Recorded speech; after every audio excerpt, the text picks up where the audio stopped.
मंदोदर अमर से लाल कैसे मिटाऊं मैं शंका, मांग में मेरी राख भरी है, देख ले राख है सारी लंका। एक बात कहती है मंदोदरी रानी, क्या कहती है भैया?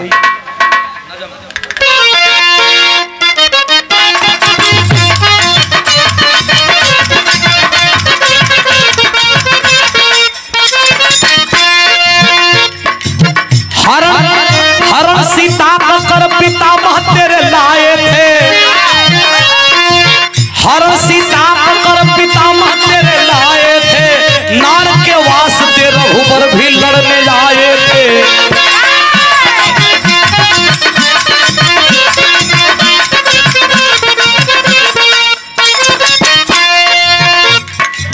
मिले श्री राम से भी भीषण मिताई करके, मिले श्री राम से भी भीषण मिताई करके, कराया कुल का नाश द्रोही बुराई करके।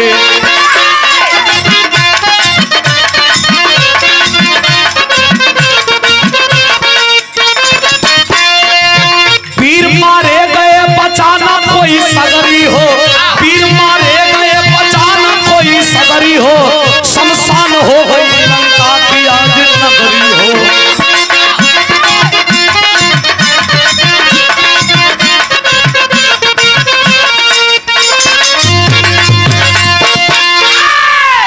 शैलेश कुमार हमारे गार्जियन जी के द्वारा मंदोदरी रानी बताने लगी के बेटा बड़े बड़े वीर मारे गए, लंका में युद्ध हुआ और उस युद्ध में तेरे दादा रावण भी मारे गए, तेरे पिता मेघनाथ भी मारे गए, पूरे लड़ाई को खत्म करने वाले तेरे दादा कुंभकर्ण भी मारे गए, और सबका द्रोही कुल द्रोही विभीषण है बेटा। विभीषण की नाम जब सुना है वो बेटा अमरजीत मेघनाथ का तो गुस्से में लाल होकर के एक बात करता है, क्या में जब विभीषण जब राजा बन के बैठल बाड़न, उनकर नाम सुनलस लइका अमरजीत तक कैलाश का मास्टर बिरहा में तरज लगत।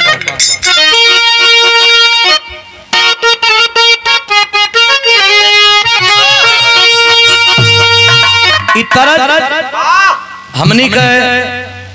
शुरुआती समय मतलब जन्म से पहले का जब गौना होके तब मसहरी जब मिले, जब खाजा बतासा मिले, तो ओ समय का तरज बा कोनो लड़की का गौना भइल, एक महीना अपने ससुरा में रह के आ फिर नैहर आई तो कर भौजी पूछलस कि काजी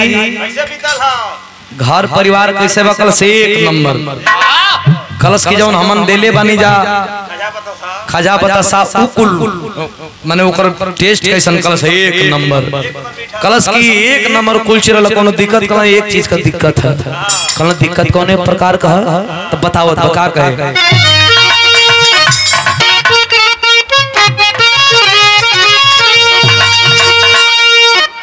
का कहे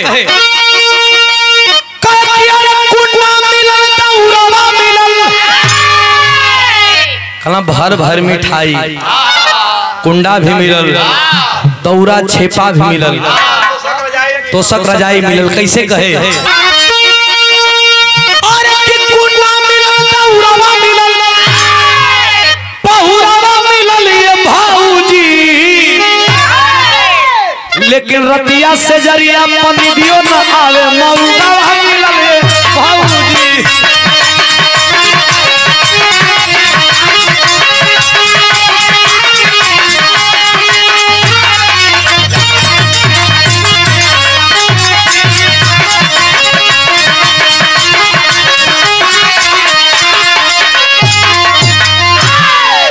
लेकिन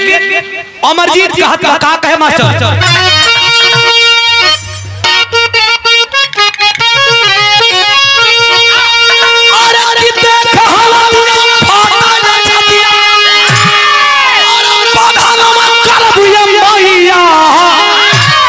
अरे मुदई के रण में उतारा पपनिया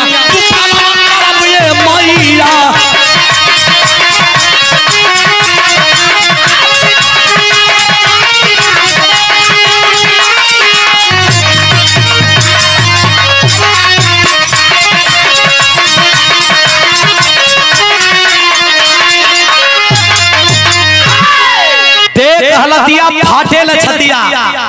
बधनवा करबे मैया मुदई के रण में उतारब पनिया तूफानवा करबे कले माई तू हमार दादी हो सुना हम बताव कि कहा विभीषण रहे ए भैया विभीषण का पता लगा करके आज वही चलल बाऊ मेघनाथ का बेटा अमरजीत वही विभीषण का तरफ बिरहा में फिर तरज बदलत बा कैसे मासे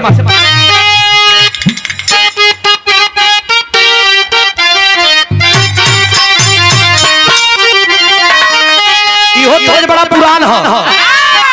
कोनो पतो अपने सासू अम्मा के समझावत बा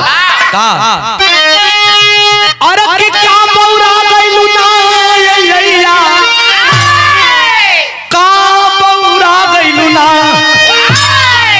अरे हम ता खुद रहिले बौरहिया हम ता खुद रहिले बौरहिया अइया का बौरा गइलू ना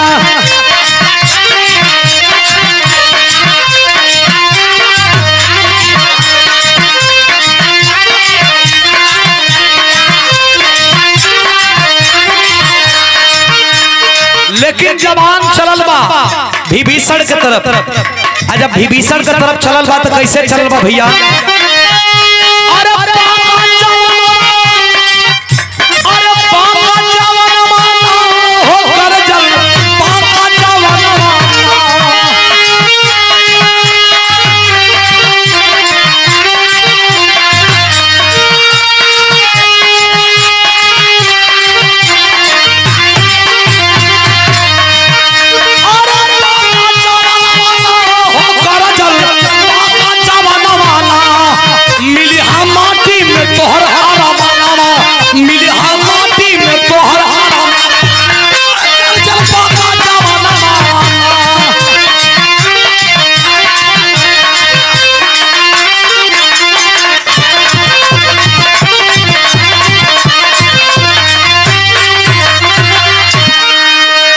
लंका का जो राजा बैठ करके बन करके बैठे थे विभीषण के पास जाके कलश की बहुत द्रोही देखा हमने लेकिन परिवार द्रोही तेरे जैसे निकम्मों को इस गद्दी पे बैठने का कोई अधिकार नहीं है चढ़ाई कर दिया अमरजीत मेघनाथ का बेटा आज जब चढ़ाई कैलस तब विभीषण गइलन हम मास्टर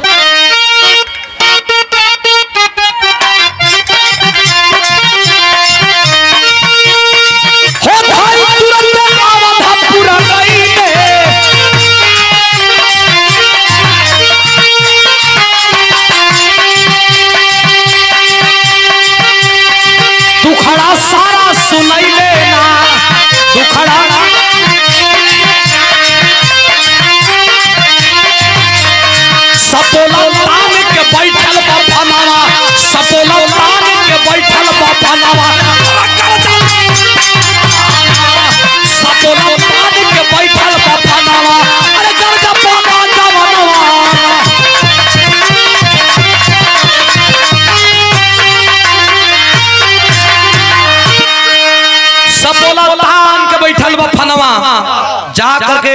अवधपुरी में अयोध्या के राजा रामचंद्र से विभीषण कहने लगे कि महाराज लगता है कि जान बचेगा नहीं कहना काहे सबके तो मारी दे नहीं अब कोनो दिक्कत है का कहना दिक्कत ना दिक्कत यह है कि मेघनाथ का लड़का ननियौरे पलत रहल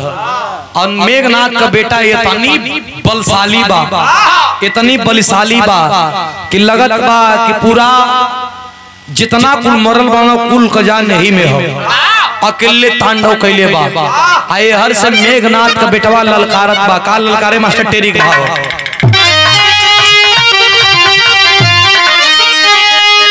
अरे कि पिरल से खाली भइले देशवा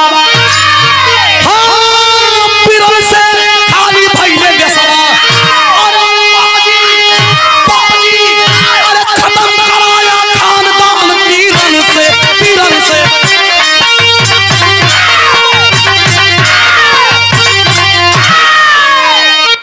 पाजी खत्म कराया खानदान तीरन से बीरन से खाली भइले देशवा ए भैया ये हर से लल कर ले हो अमरजीत का मेघनाथ का बेटा अमरजीत और वो हर से लल कर ले होन लक्ष्मण छलल होन बदला लेवे खातिर बिरहा में आखिरी तरजबा कैसे मास्टर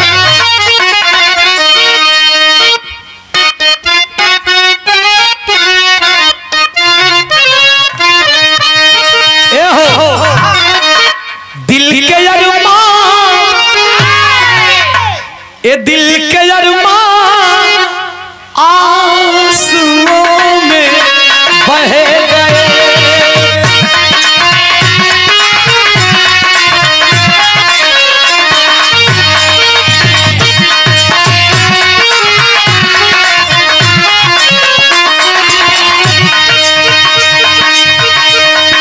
लेकिन जब चलल हम जवान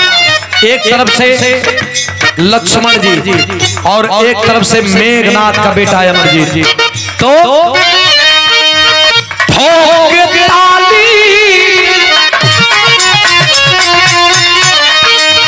ठोक ताली वीर समर में चल दिए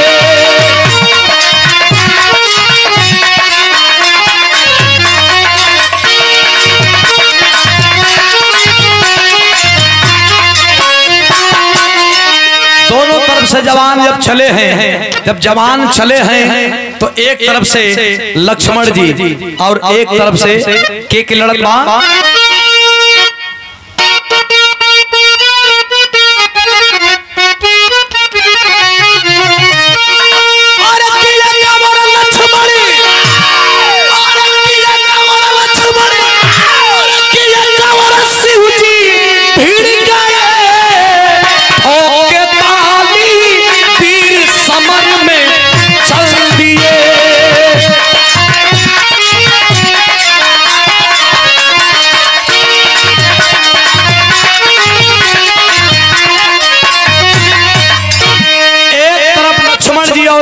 शंकर जी के पूज्यमान जी के शंकर जी के अपन आराध्य मानत रहल अमरजीत जब दोनों भिड़लन तो वहां का स्थिति कैसन बा का बा मास्टर बिरहा में पपट के लाइन लगत बा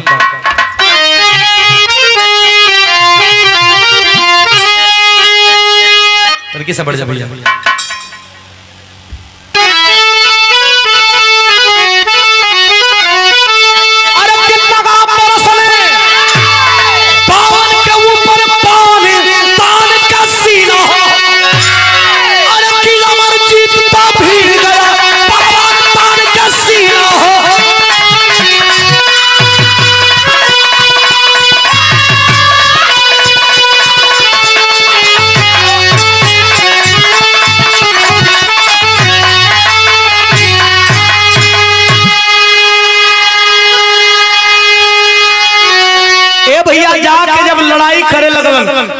मेघनाथ का बेटा लक्ष्मण के देखलस कलश किए मेरे पिता का हत्यारा है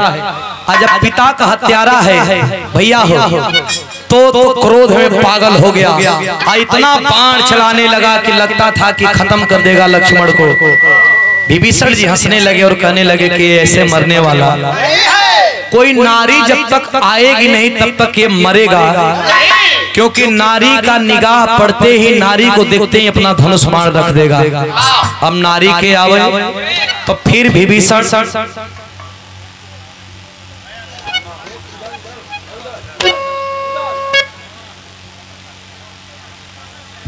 भयल का मास्टर सीता जी के बुलावल गई लोही लंका के अंदर जब सीता जी के बुलावल गई तो भइल का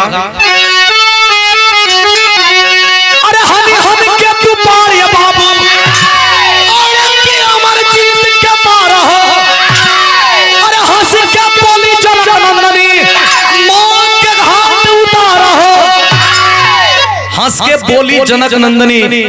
मौत के घाट उतारा हो खाना सुना हम आगे आ गए हैं हमारा आगे अइला का बात तू डरा मत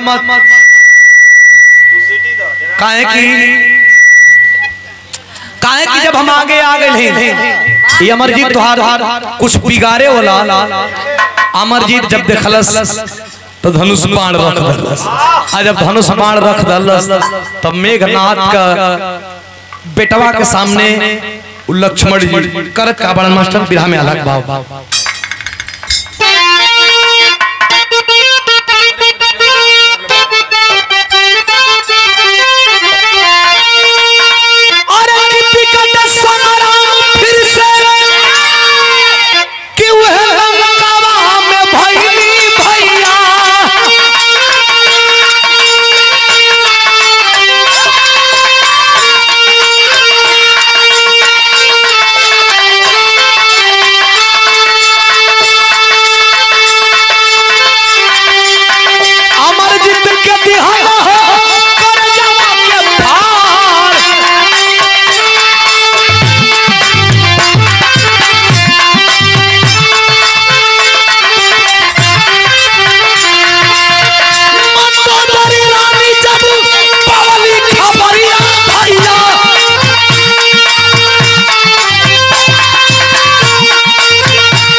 लक्ष्मण के आगे सीता जी को देखते ही वो बेटा बाण को रख दिया और जब रख दिया इसका फायदा उठा करके लक्ष्मण जी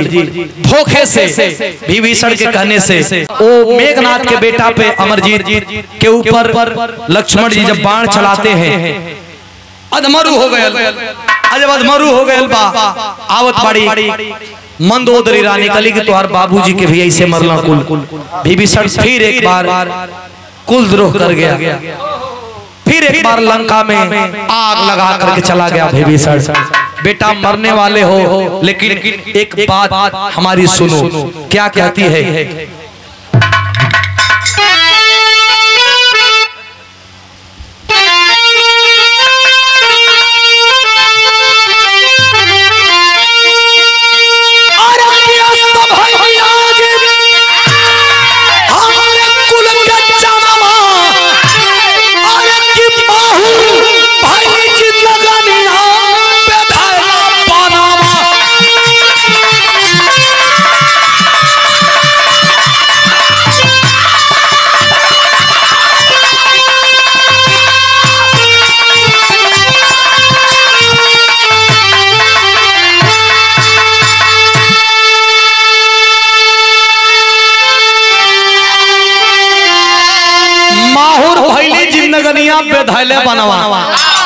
कहला कि अब तो तू मर जीवा, लंका का आखिरी तो ही चिराग बचा रहा। ऐसा काम कर कि पुरखन के तारे बदे बेटवा पिंडा पानी दे के जाने फिर तो हर पूर्वज कुल भटकते रह जी। का कहे अरे अमर जीत दिहले पुरखन के पिंडा पानी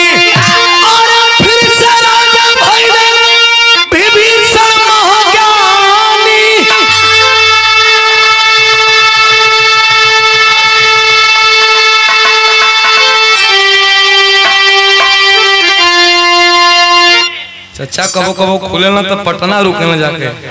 आज तो जनाई लगी चुनारे में उतर जाए। ए भैया मेघनाथ का बेटा अमरजीत अपने पुरखों को पिंडा पानी दे करके और अपना भी शरीर छोड़ दिया। हमारे कहे का मतलब कि हर समाज में ऐसा ऐसा आदमी बाड़न कि जैसे विभीषण लंका का नाश करवा धलस, वही तरह हर समाज में 5 गो ऐसा बाड़न के हम अपन समाजे के नाश कर दिल। का भैया हर समाज में ऐसा बाड़न के तू ऊपर ताकत ला तो एगो मिल के तोहर गोड़े खींच दे। हर समाज में अगर ई ना अच्छा हम कहता नहीं कि कुकुर जाके गंगा जी नहा लेता नहा लेता कि नहीं भैया? लेकिन कुकुर अपन गांव से जो वही बहरी यहाँ तेरे दूसर कुकुर कह के हाँ चला उनके छेक के फिर वो ये कह आई जहाँ से वही लो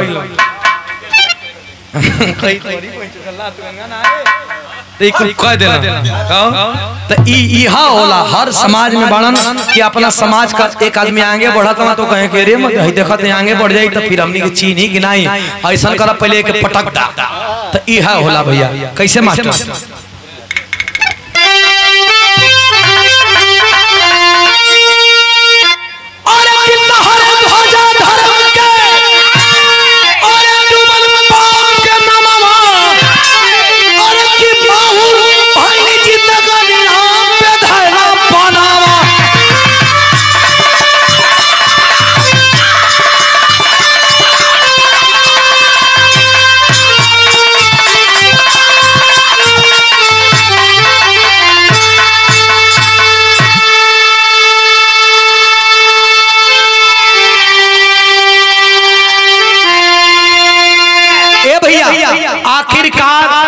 फिर एक बारी बेटवा के मार के